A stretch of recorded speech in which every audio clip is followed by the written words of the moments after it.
Um banco que quase ninguém conhecia há 8 anos. Que pagava mais que todo mundo, cresceu mais rápido que todo mundo e deixou um rombo de 50 bilhões de reais no fundo que existe para proteger o seu dinheiro. A maior fraude da história do sistema financeiro brasileiro não aconteceu de uma hora para outra. Foi construída na frente de todo mundo. Neste vídeo, você vai entender toda essa história, do começo até a polêmica que está movimentando o mercado financeiro brasileiro agora. O que é o Banco Master? A história do Banco Master começa bem antes do nome que todo mundo passou a conhecer. Em 1974, foi fundada a máxima corretora de títulos e valores mobiliários. Durante 2 décadas, a empresa operou discretamente no mercado de capitais brasileiro, sobrevivendo às crises econômicas dos anos 1980 e à hiperinflação que consumiu instituições maiores. Em 1990, com a reorganização do sistema financeiro impulsionada pelo Plano Real, a corretora obteve aprovação do Banco Central para atuar como instituição financeira, dando origem ao Banco Máxima. Quase 30 anos se passaram até 2017, quando Daniel Vorcaro, empresário do ramo imobiliário, entrou como sócio aportando cerca de 45 milhões de reais para sanar as dificuldades financeiras do banco. A mudança de controle só foi autorizada formalmente pelo Banco Central em outubro de 2019.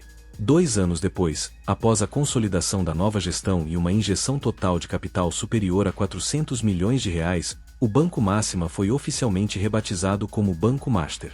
Um novo nome, uma nova estratégia, e uma ambição que poucos no mercado levaram a sério no começo.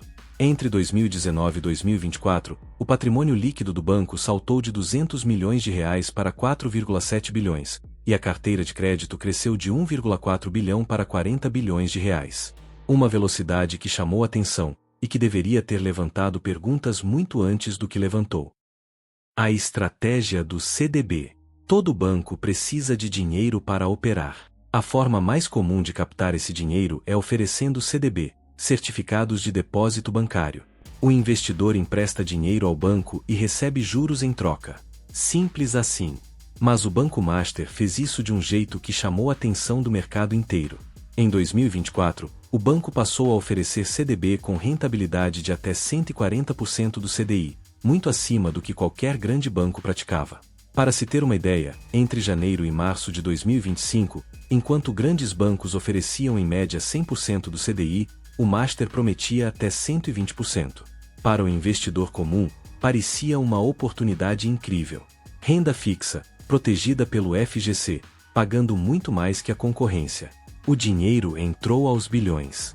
O problema é que o capital captado era direcionado para ativos de alto risco, empresas em dificuldades financeiras.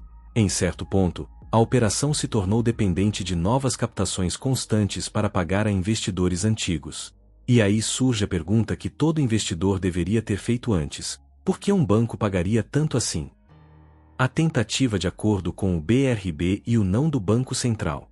Com os problemas de liquidez se tornando impossíveis de esconder, o Banco Master precisava de uma saída. E ela veio de onde pouca gente esperava. Em março de 2025, o BRB aprovou em seu conselho de administração a compra de 49% das ações ordinárias e 100% das preferenciais do Master, em uma operação avaliada em 2 bilhões de reais. No papel, parecia uma solução elegante para os dois lados. O Master encontrava um porto seguro. O BRB dava um salto gigante de tamanho e relevância. Mas o mercado não ficou convencido. O Banco Master não havia publicado seu balanço de dezembro de 2024, o que aumentou a desconfiança. Uma tentativa de emissão de títulos em dólares havia fracassado recentemente. Enquanto a negociação com o BRB tramitava, algo acontecia nos bastidores. Parlamentares ligados ao núcleo iniciaram uma pressão pela aprovação de um projeto de lei que permitiria ao Congresso demitir diretores e o presidente do Banco Central, prerrogativa que nem mesmo o presidente da República possui. Daniel Vorcaro, dono do Banco Master, era apontado como próximo a esses parlamentares. A pressão não funcionou. Em 3 de setembro de 2025, após mais de 5 meses de análise, o Banco Central rejeitou oficialmente a operação.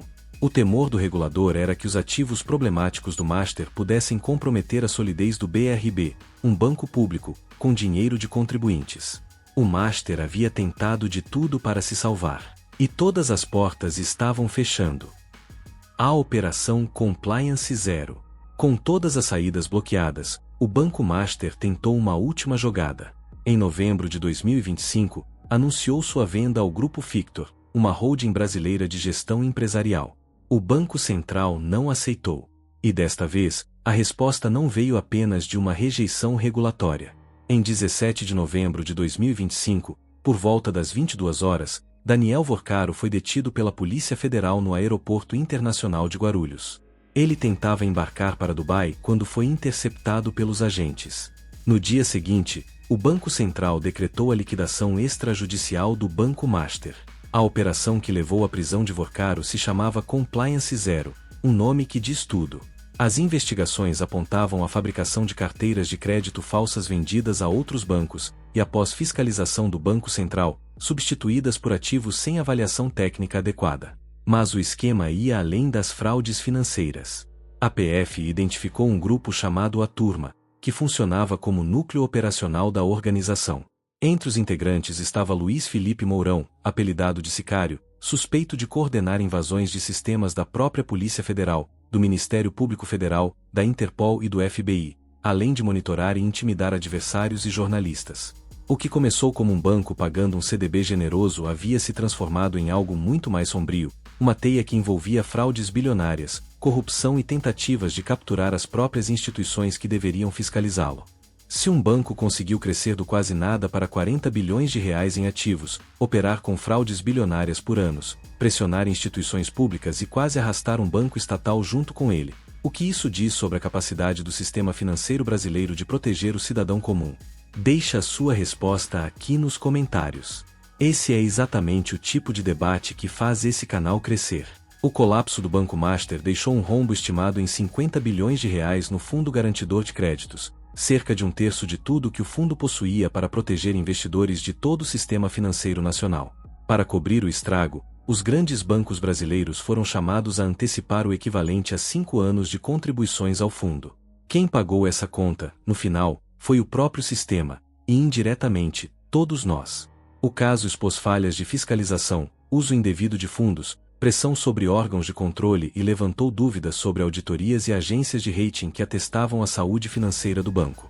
A pergunta que fica é desconfortável, e precisa ser feita em voz alta: se os sinais estavam ali, visíveis, por que ninguém agiu antes?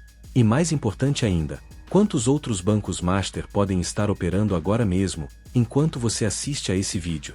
Se esse conteúdo abriu seus olhos para como o sistema financeiro realmente funciona, deixa o like e se inscreve no canal.